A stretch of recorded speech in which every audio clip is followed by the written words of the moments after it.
Македонската индустрија конечно се стабилизира, од длабок минус дојде на нула, а сега треба да почне да расте. За претседателот на владата Христијан Мицкоски задоволувачки е што состојбите се подобруваат. Според премиерот, сите бројки кои што се објавуваат за првиот месец од вториот квартал годинава се извонредно високи.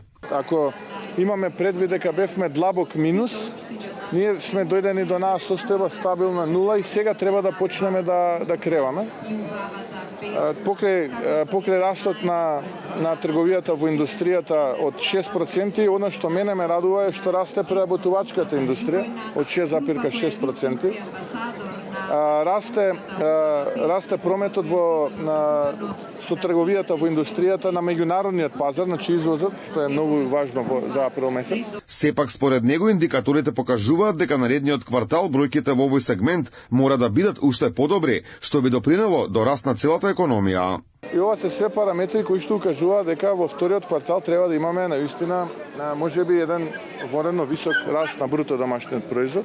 Во однос на цените на основните прехранбени производи, Мицкоски порача дека власта активно следи што се случува и нема да дозволи неодговорните трговци да ги манипулираат граѓаните. Јас апсолутно ја следам одблиску и реков дека трикови нема да толерирам. Внимателно следиме што се случува во маркетите и се разбира доколку има одредени непринципиелни несувања или јас како што ги нарекувам трикови, ќе делуваме инаку имаме во план да носиме мерки. Да. Според бројките на Државниот завод за статистика, во април годинава растот на прометот во индустријата е повисок за 6% во однос на истиот месец лани.